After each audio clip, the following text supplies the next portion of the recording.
पश्चिम बंगाल की 2002 की voter list में एक बहुत बड़ी घटना मिली। ये घटना क्या है, घटना या मुसीबत है, बताते हैं।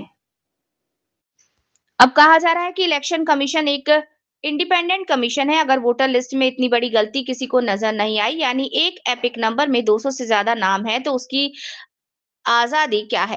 जाहिर है सवाल उठता है कि यहाँ एसआईआर का मतलब है special incentive interview of voter list. तो क्या इलेक्शन कमीशन ने 2002 में लिस्ट को स्पेशल इंसेंटिव रिव्यू माना था और आज इलेक्शन कमीशन ने उस लिस्ट को ऑथेंटिक लिस्ट कैसे मान लिया? स्पेशल इंसेंटिव रिव्यू में मानने से पहले क्या इलेक्शन कमीशन ने खुद उस लिस्ट यानी 2002 की लिस्ट का रिव्यू नहीं किया जो ईस्ट मिदनापुर में हुई थी? अगर नहीं तो क्यों नहीं? क्या इसके लिए इलेक्शन कमीशन जिम्मेदार नहीं है? क्या ये अजीब बात कि ये सवाल उठता है कि क्या 2002 में ये लिस्ट बनाने वाले सजा के हकदार नहीं हैं और क्या अब इस लिस्ट को ऑथेंटिक मानने वाले भी सजा के हकदार नहीं? मौजूदा इलेक्शन कमीशन के माननीय अधिकारियों का क्या कहना है? और इलेक्शन कमीशन को जल्द से जल्द ये बताना चाहिए कि इस वोटर लिस्ट का क्या किया जाएगा, जिसमें पूर्वा मेदिनीपुर के मतंगिनी ब्लॉक के रघुनाथपुर नंबर 1 ग्राम पंचायत के कई बूथों पर 200 से ज्यादा वोटरों का एक ही एपिक नंबर है। कृपया पहले से कंफर्म कर लें कि वहां के नागरिक अपने डेमोक्रेटिक अधिकारों की रक्षा कैसे कर सकते हैं। इतनी बड़ी और गंभीर गलती वोटर लिस्ट में कभी नहीं होनी चाहिए। इलेक्शन कमीशन को भी जल्द से जांच करनी चाहिए कि वोटर लिस्ट के साथ साथ क्या हो रहा है। हालांकि इस गलती को लेकर कुछ लोग जो पैनिक की बात कर रहे हैं वो नहीं होना चाहिए। अगर इलेक्शन कमीशन में कोई गलती है तो इलेक्शन कमीशन उस गलती को ठीक करेगा, क्योंकि इलेक्शन कमीशन ने कभी नहीं कहा कि वे गलतियां नहीं कर सकते। हालांकि मैं उन सभी लोगों से कहना चाहूंगा जो इस बारे में पैनिक फैला रहे हैं, आप भी पैनिक करने वालों से कम नहीं है। हमें याद रखना चाहिए कि जैसे कभी कभी फिजिकल चेकअप करवाना अच्छा होता है, वैसे ही वोटर लिस्ट में भी कभी कभी एसआईआर होना चाहिए। इसके बारे में स्थानीय निवासी क्या बोल रहे हैं, क्यों आतंकवाद फैल रहा है एसआईआर को लेकर? पश्चिम बंगाल के मुर्शिदाबाद जिले से सुभाष मंडल की रिपोर्ट। কি নাম আপনার? আপনার নাম জগন্নাথ পাল। কি হয়েছে সমস্যা? সমস্যা বলতে আমাদের যে ভোটার লিস্টে যে নাম একই কি করে হতে পারে এই 2002 এর? এটা তো ঠিক নয়।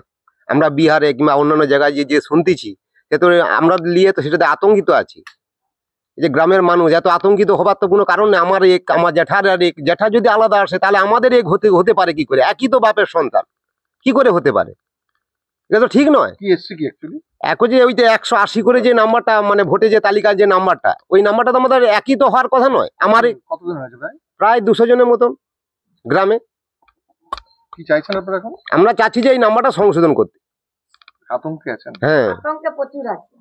বলুন। এই সংশোধনটা যেন আমাদের হয়ে যায়, আমাদের যেন মানে ভবিষ্যৎ।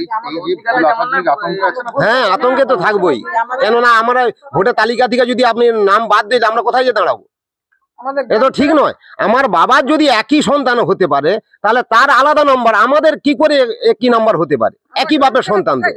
আমাদের বসতি ছেড়ে আমরা কোথায় যাব? আমার নাম জগন্নাথ পাল। বলুন। 2002 সালে যে তালিকা ভোটার লিস্টে যে নাম এসছে আমাদের সকলে পালপাড়ার রঘুনাথপুর 1 নম্বরে হচ্ছে আমাদের যে ব্লক শহীদ মাতঙ্গিনী, ওখান থেকে সবার যে তালিকাতে নাম এসছে সবার প্রায় আমরা 200 লোকের উপরে, সব 180 নাম্বার। কেন নাম্বার 1 হতে পারে? এটা তো আমাদের সবাই মিলে আমরা আতঙ্কে ভয়ে আছি। এটা কি করে হতে পারে? এটা কি সম্ভব? তাহলে এইরকম এতে যে আমাদের হচ্ছে সামনে বিহার টিহার যে যা সব শুনছি আশপাশে, ওইগুলো কি আমাদের মধ্যে কি এটা কি করা ঠিক হচ্ছে? ওটা যদি আমাদেরও হয়ে যায় তখন তাহলে আমরা মানুষগুলো কি করব, কোথায় যাব? এটা নিয়ে আমাদের দাবিদান আপনারা ঠিকঠাক ভাবুন, দেখুন কি করতে চান। এটা কি তাহলে আমরা এতদিন আমাদের কোনো নেই নির্বাচনের যে আমরা এতদিন ভোট দিইনি না আমার বাবারা নেই না দাদারা নেই না পাশাপাশি সবাই তো আছে প্রতিবেশী। এই বলে আমি আমার বক্তব্য এর একটা। আমার নাম তাপসী পাল। আচ্ছা, আপনারা কি আতঙ্কে আছেন? হ্যাঁ, একদম সবাই আতঙ্কে আছে, শুধু আমি একা না, আমার সবাই। আচ্ছা, মানে এই যে ভুলভাল হয়েছে তারপর কাকে জানাবেন, কাকে জানিয়েছেন?